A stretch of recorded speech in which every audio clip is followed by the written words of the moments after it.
I just found this coffee table out at the curb waiting for either a flipper like me or the garbage truck to take it away. So I'm going to see what I can do to make this beat up old thing desirable again.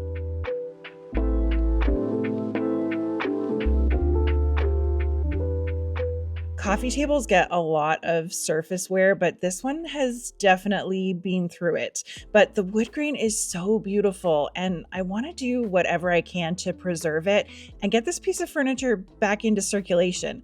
The top is absolutely trash though, with scuffs and scratches that go down through the finish and into the veneer underneath.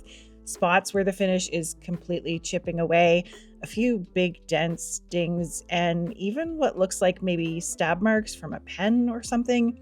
This corner is missing a piece of veneer, so I can see just how thin that layer of wood is, and that the substrate underneath it is particle board, which is something I'll need to keep in mind while I'm refinishing this. The finish around the edges and down the legs isn't much better off. It's pretty brittle and chips off with not too much effort at all.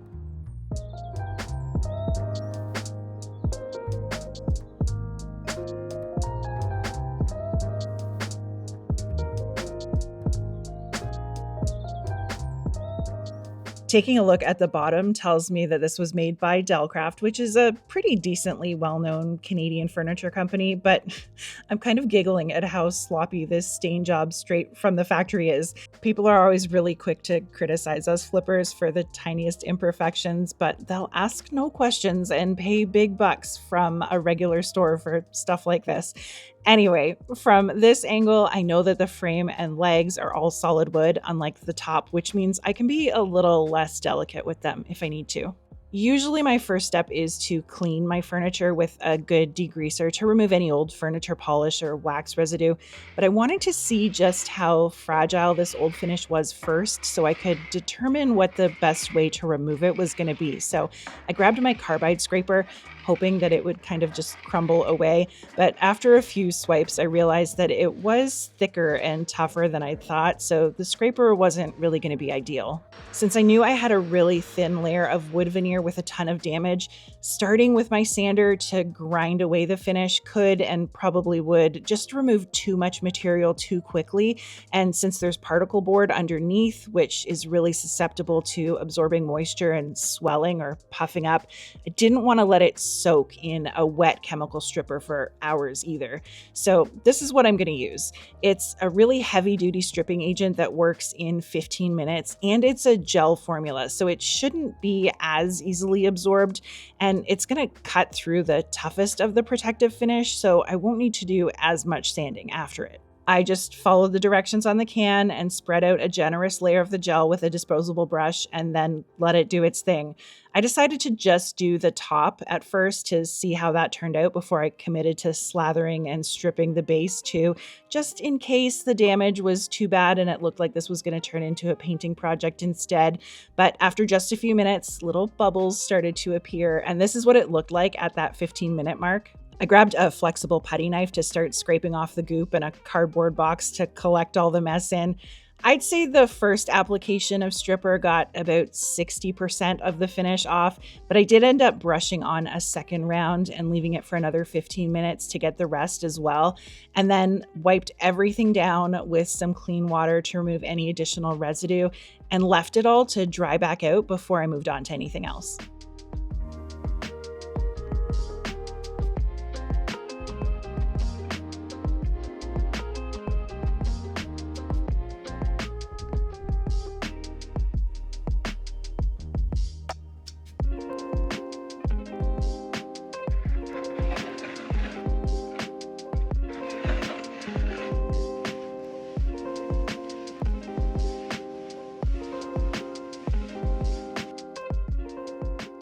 Once the top was dry, I didn't see any more swelling or puffing up from the particle board, and most of the marks left on the veneer looked like I'd be able to fix them with some light sanding, so I decided it was safe to move forward with my plan of completely stripping and restaining this thing. I put some paper down on the floor to collect the mess I was about to make, poured some more of the gel into a cup, and just worked my way around the apron and the legs.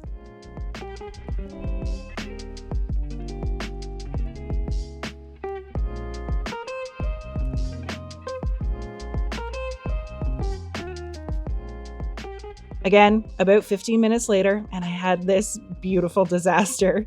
Such a mess, but ready to start cleaning up. And to get around and into all of the details on here, instead of using my big flat scraper, I opted for this little wire brush to scrub it off instead.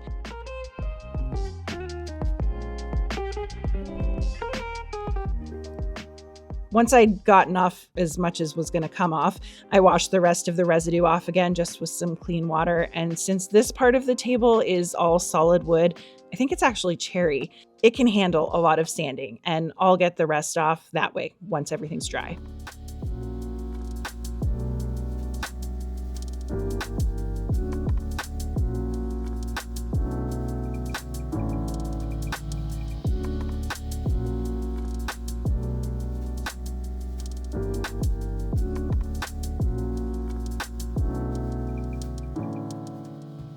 After standing the table up on its side on a drop cloth so the floor didn't dig in or scratch up the wood, and swapping out the vacuum attachment on my shop vac for my detail sander, I used some 120 grit sandpaper to clean up all of the flat surfaces on this frame, and then used some of these contoured sanding grips with the same grit wrapped around it to do all the curvy bits by hand, so I didn't mess up the design by grinding anything flat. It also gave me a little more control around the edge where the veneer on the top met with the frame, so I didn't accidentally damage that either.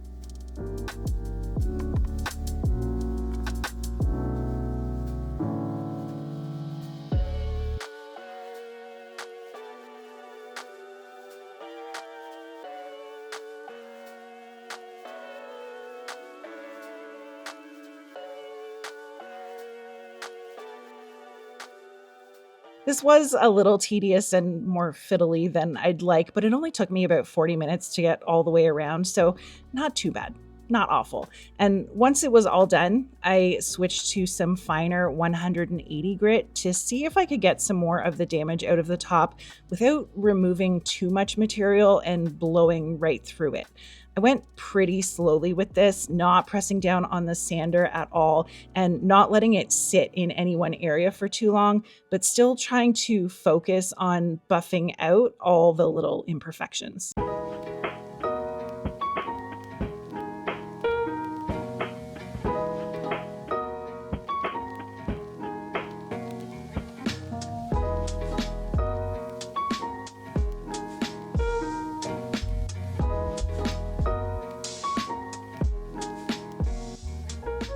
Before I sanded this little piece of exposed particle board that was raised up just the tiniest bit, I wanted to add some epoxy wood filler to firm it up and help keep it from starting to flake apart anymore.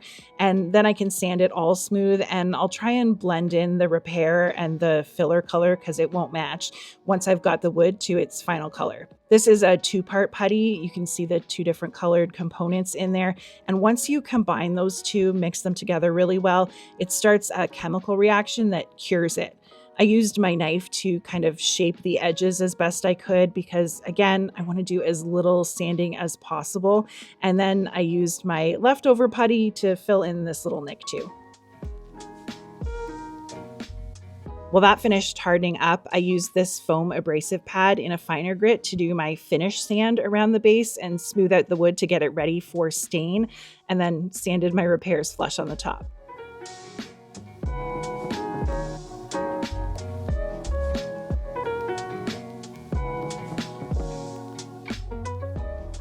There were still some decent scars, but I was afraid that if I sanded anymore, I'd bust through to the particle board, and there's really no good way back from that.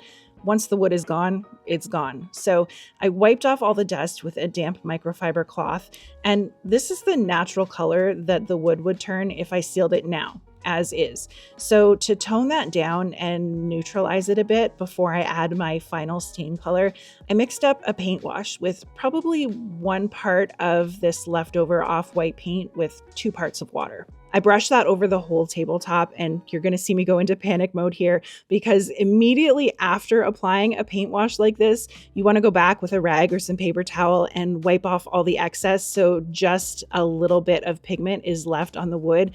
And you need to wipe things off in the same direction as the wood grain so that any little streaks of pigment will just blend into the grain pattern.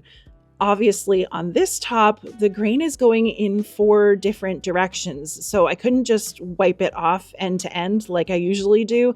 And when I tried to start or stop my strokes at the edge of each of these panels, I just get a buildup of pigment and rag marks there. You also have to be really fast about this because it dries fast. So I grabbed some painter's tape first to try and get some crisp lines at the seams, but it wouldn't stick because it was too wet. So then I grabbed a piece of cardboard out of the recycling box and used that just to block off each edge. And luckily got everything dried off and blended in, but I'm not gonna lie, that was a close one. It was almost a complete mess of dusty, streaky, swirly white paint. Not good.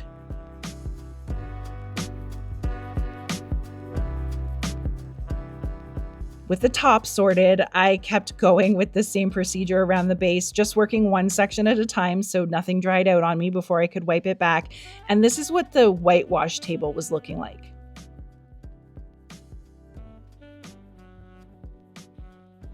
Now, to add some color and life back to this wood and hopefully camouflage some more of the scars a bit better, I added this water-based stain from General Finishes over top. Since I'd already learned my lesson about keeping these panels of grain patterns separate, I stuck down a bit of delicate grip painter's tape along the seams this time, which stuck now that the surface is dry, and decided that I'd do 2 panels at a time, let things dry, move the tape over, and then do the opposite pieces.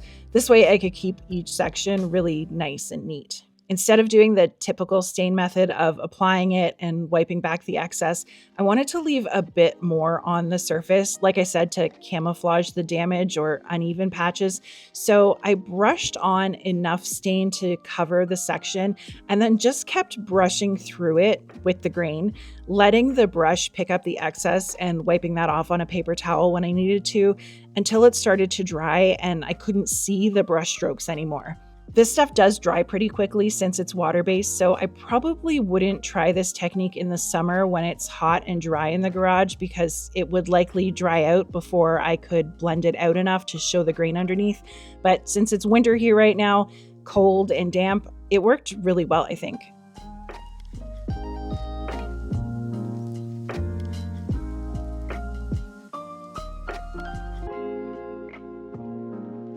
I let those first panels dry for about 4 hours and then came back to retape things, which I was a little nervous about because, well, I've used this stain a lot before. I've never used it in this manner. So I wasn't sure if when I peeled the tape off when I was done, if it might pull any of that stain underneath with it, which would have been disastrous because I would have had to sand it all off again to fix that. And as we've already covered, there's no more room for sanding here. I used my straight edge and X-Acto knife to cut a perfect little corner and then got the stain on those remaining squares so that I could peel the tape off as soon as possible because the longer painter's tape is on the surface, the more chance it has to adhere to whatever's underneath it.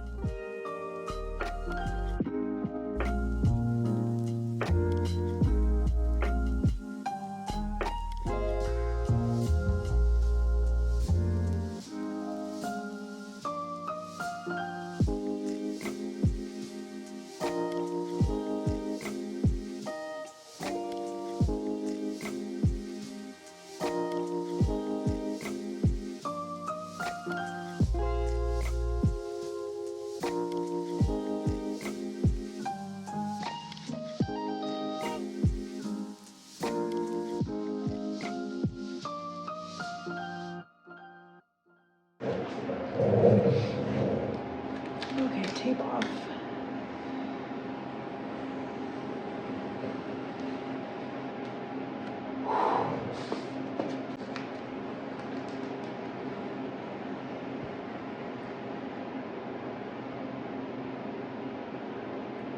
Oh, perfect.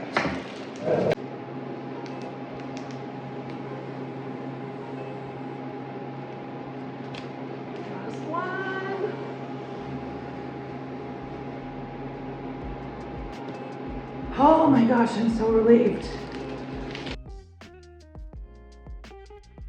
Once the top was fully dry, I taped off the edge around it and sectioned off the apron pieces from the legs for the same reason, just to keep all of those seams and lines really crisp and clean without any overlapping brush strokes, which was less stressful now that I was sure the tape wasn't going to pull off any color. And I just kept working around the entire table until I had the whole thing stained.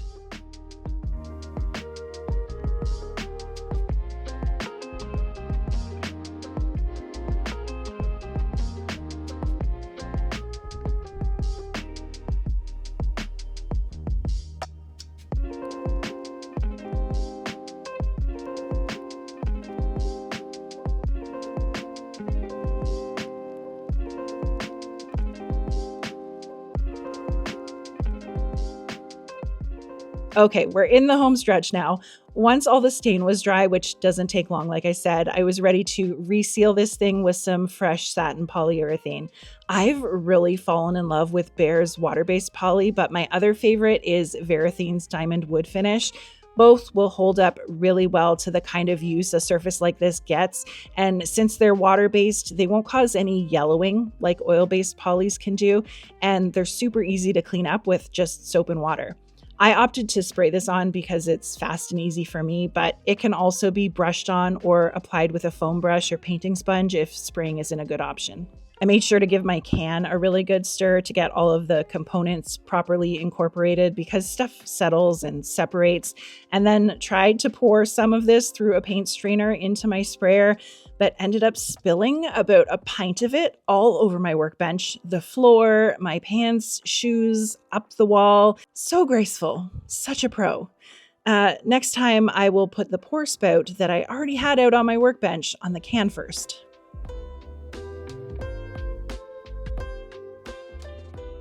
I sprayed on the first layer of this pretty heavy on the top because that's what needs the most protection, and then a little lighter on the legs so nothing dripped while it was drying. And this stuff is ready to recoat in just an hour. Before I recoated it though, I wanted to address those filler spots and see if I could blend them in a bit more with my furniture touch-up kit and all of these little wood-colored paints that it comes with. I mixed up a few shades on a plastic bag so I could try and match the color to the wood, and then used my little brush to start layering on a few different versions of my color matches. It's important to do this step after you've already got some sealer on things first though, because the sealer will change the color of the wood slightly, and now that it's not just a porous patch or absorbent patch of wood filler anymore, if I make a mistake or I'm just not liking how things are looking, I can wipe it off and start again. After mucking around with that for about 15 minutes, I figured I had it about as good as it was going to get. Definitely not perfect, super close up, but not at all noticeable from a regular coffee table viewing distance. I gave everything a rub down with a super fine sanding sponge just to knock back any texture that was on the table and get it super smooth for the next coat of poly. And I ended up spraying 3 total coats, sanding before the last layer as well. And I'm so happy with how this trash little table turned out. I did get so wrapped up in the wood grain on the top that I completely forgot about the bottom. So I flipped it over and just painted on a bit of coordinating paint to cover the mess on the bottom and peeled off the crusty old felt feet, cleaned up the bottoms of the legs with a quick sand, and I'll make sure to send this off to its new home with some fresh felt protectors too. Okay, here's a reminder of where we started out with this table.